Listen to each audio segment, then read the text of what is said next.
episódio do nosso podcast Café e Filosofia. E hoje vamos falar um pouco sobre o tema, que é política não é só para idosos e muito menos só para igrejas. Eu sou a Maria. E eu sou o João. E hoje nós iremos falar aqui sobre esse assunto que muitas pessoas falam, mas poucas pessoas conversam sobre de verdade. Não é mesmo?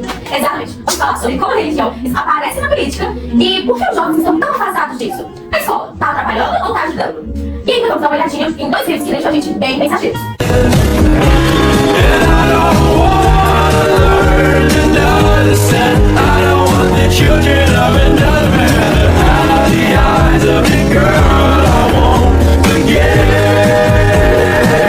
E para deixar a conversa ainda mais interessante, nós temos aqui duas convidadas de honra que vão falar aqui muito sobre suas visões que elas têm sobre esse assunto. E temos aqui a Ana, que se declara uma liberalista. Oi, gente, prazer. Sim, mas acredito que a política precisa ser pensada no bem comum e para todos. Também temos a Catarine. Oi, gente, bom dia. Eu sou bem conservadora aqui, então a gente está aqui para debater mesmo sobre o assunto. Eu, majoritariamente, vou discordar dela, né? Mas a gente veio aqui, né, trazer nossos pontos e que sejamos surpreendentes. Muito bem-vindas, nós agradecemos a presença de vocês. Então, vamos começar aqui com o primeiro assunto, que é sobre a religião na política. Porque todos nós já ouvimos aquela frase de que religião e política não se misturam. Mas a gente sabe que não é muito bem dessa forma que se aplica, né? Todos sabemos aqui que elas têm sim um papel muito juntas uma da outra, como se fossem colegas de quarto de longa data. Mas essa relação não é bem como a gente espera que elas sejam, não é mesmo? Totalmente, mas eu acho que o problema é quando a religião começa a querer definir leis e afeta todo mundo. Por exemplo, a questão da saúde reprodutiva e direito de minoria. Não pode ser que as crenças de um grupo determinem o que todos fazem, até porque não tem só crenças de todos. Como vários dizem, o pessoal da lei.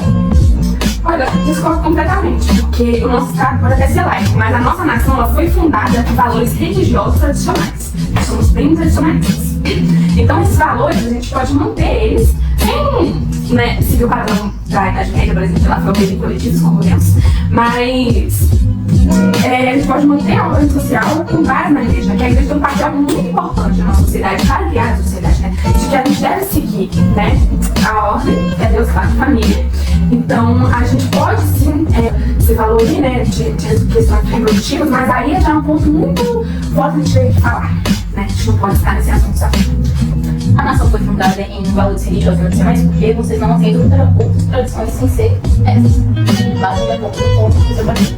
Mas aí surge uma pergunta: como equilibrar a crença e a laicidade do nosso Estado? É tipo fazer um bolo sem farinha ou açúcar.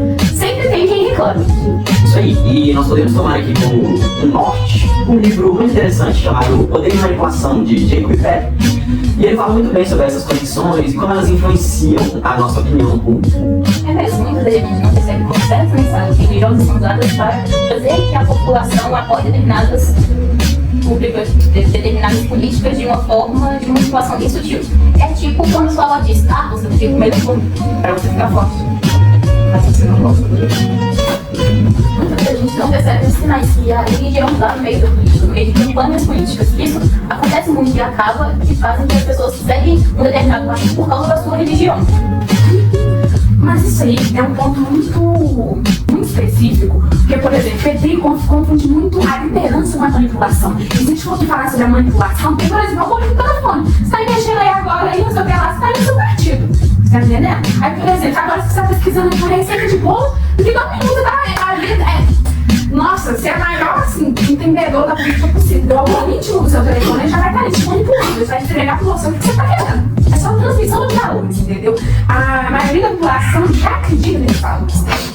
Então, a única manipulação que eu reconheço é a do algoritmo. O seu algoritmo vai te entregar aquilo que você já concorda. Então, isso é uma manipulação. Você tem exposto muitas informações diferentes. Exatamente. Pontos interessantes. Vamos levar essa discussão um pouco mais pra frente e passar pro nosso próximo tema. Por que os jovens estão tão desinteressados na política? Então, pessoal, vamos ser sinceros, né? A gente, como pessoas jovens e mais novas, nós vemos a política como algo muito vago, algo muito desinteressante. Eu mesmo, quando eu era mais novo, eu via aquelas pessoas discutindo na televisão e achava que era só eles brigando por coisa toda. E tentar entender aquelas coisas é praticamente querer aprender a montar um móvel usando um manual de instruções escrito em mandarim. Olha, eu concordo com o seu ponto, mas não estamos com a causa dele. Porque, por exemplo, os jovens hoje em dia podem estar desinteressados porque a política atual ela não fala sobre temas que vão promover o jovem, por exemplo, a escolaridade, cultura, trabalho, entendeu? Então, a mídia ela só vai mostrar as fichas, por exemplo, embaixo do dia, e você vai parar que mais a divulgar essa geraçãozinha de agora, né, que mais durante desse partido, porque o cabinezinho assim tem os partidos ali já tremem alguma coisa, explode a internet, então acaba só de saber toda essa pancadaria dessa trama. Então, mais vezes eu falo. Primeiramente porque a maioria dos partidos, a maioria dos políticos não trabalham como deveriam estar fazendo, alguns estão até brigando no Twitter. Eu acho que vai muito além. Os jovens sentem que a política não resolve seus problemas do dia a dia. Quando você vê que a desigualdade só aumenta, o custo de vida fica mais alto, é natural pensar. Isso não tem nada a ver comigo, por que eu vou me intrometer com isso? É aí que entra o capital de Karl Marx. Outra colocação. Sim, e como que o Capital, que é esse livro que você acabou de citar agora, muito utilizado nas escolas, que faz muito parte aí da nossa educação, do nosso aprendizado, né? A escola, como educacional, como que esse livro se conecta com isso? Marx fala sobre como a política estrutura e molda as pessoas, basicamente. Os jovens enxergam que a política é feita para os poderosos, não para quem trabalha ou para quem precisa, e sim para quem está lá em cima, vestido de terno, bonitinho, ganhando dinheiro. E suas necessidades não são prioridades. Isso gera desconfiança gigantesca. E é tipo quando você vai no restaurante e o garçom só atende a mesa do lado porque eles estão vestidos de grau. É literalmente a mesma coisa. Se você não está vestido de acordo com o que eles precisam, eles não vão te atender. Marx, na minha opinião, está ultrapassado, porque o problema não é a estrutura econômica, exatamente, é a falta de educação política. Porque, por exemplo, se tivesse ali no TikTok, ele rolando na telinha, e do nada aparecesse um bonitão, gostosão ali, todas das palmeiras ali, explicando pra gente sobre política de uma forma engraçada, né? Duvido que os jovens não queriam assistir. Então, o que falta ali não é um posicionamento, a culpa não é do sistema, entendeu? É da falta de perspectiva. Porque os jovens se interessam se eles souberem que eles têm liberdade para iniciar a conversa. Que ideia engraçada. Pensamento. A comunicação política precisa ficar mais próxima dos jovens. Mas como fazer com que eles se sintam mais próximos a isso? Acho que a escola tem um papel fundamental nisso. E é exatamente o nosso próximo tema. Vocês todos se lembram das aulas de sociologia ou de história? A gente aprendeu sobre leis, presidentes, mas foi ensinado pra gente a pensar por conta própria ou só a decorar tudo aquilo? Lembro dos nossos professores fazendo a gente decorar datas e números, como se a gente estivesse aprendendo uma sequência da Mega Sena. Enfim, tem muita gente que não teve aula de ciências sociais e história, mas eu posso dizer que é isso mesmo. Acho que a escola muitas vezes acaba reproduzindo estruturas que alienam os estudantes. E para quem não sabe o que é alienação, a alienação é o processo que deixa uma pessoa desinteressada em certos assuntos. E a alienação é justamente o processo de não permitir que a pessoa tenha um total controle sobre aquilo que ela quer decidir fazer ou não fazer. É justamente manipular, seja as vontades dela ou o querer dela, para ela, talvez achando ou não que ela está no controle, escolher aquilo que não é do direito dela.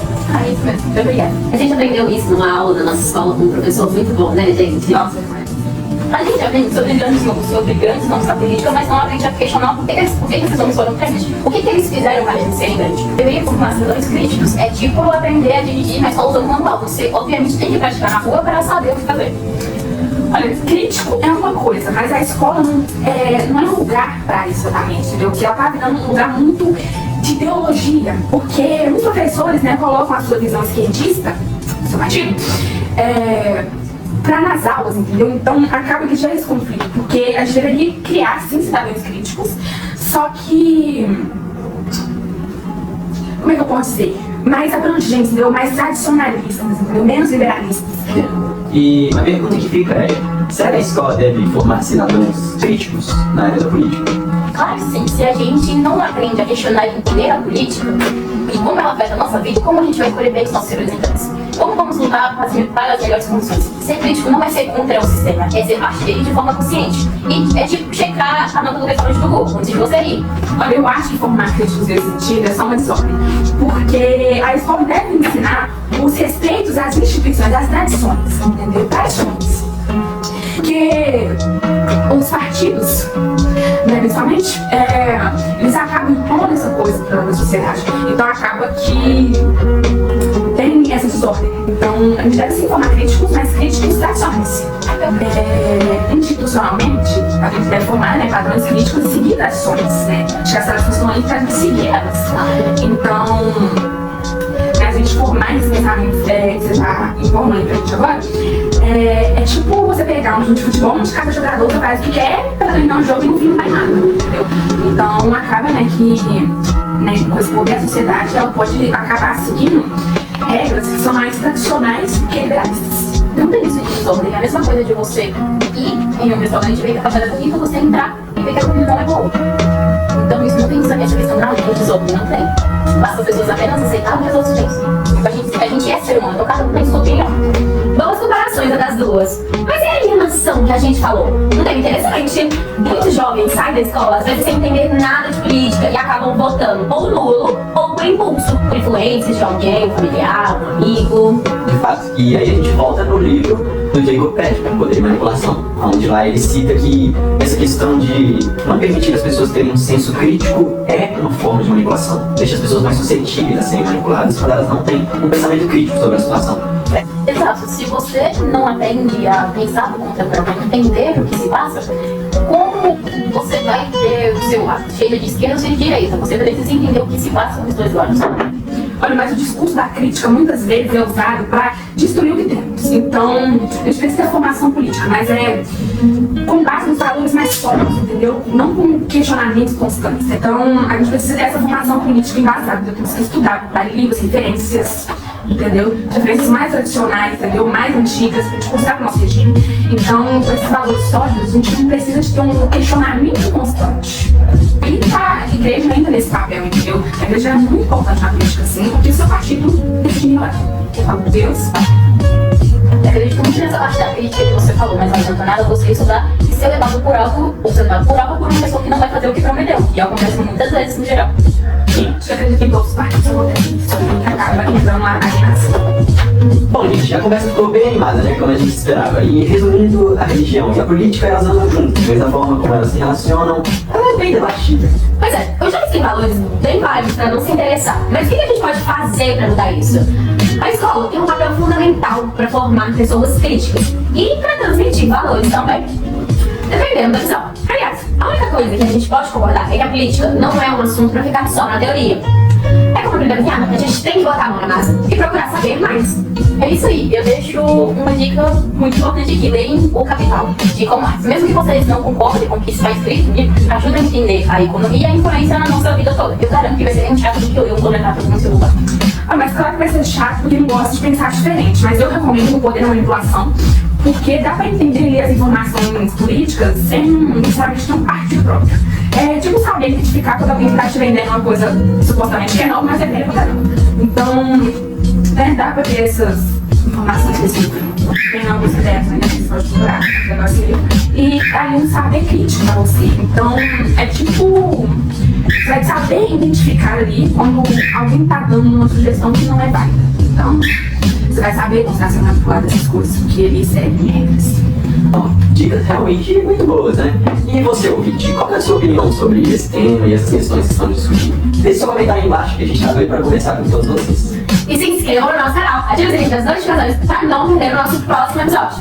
E, gente, o nosso podcast não tem a intenção de ofender ninguém. Estamos aqui somente apresentando duas ideias divergentes e fazendo vocês entenderem um pouquinho mais sobre a política, a alienação e também para mostrar que o pensamento crítico é fundamental na nossa sociedade. Nós precisamos ter opiniões. Beijos!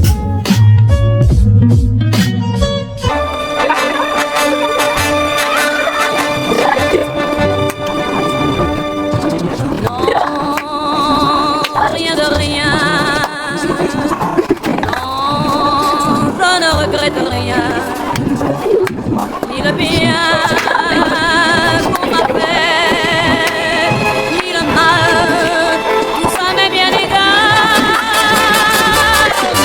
Non, rien de rien. Non, je ne regrette rien. C'est payé.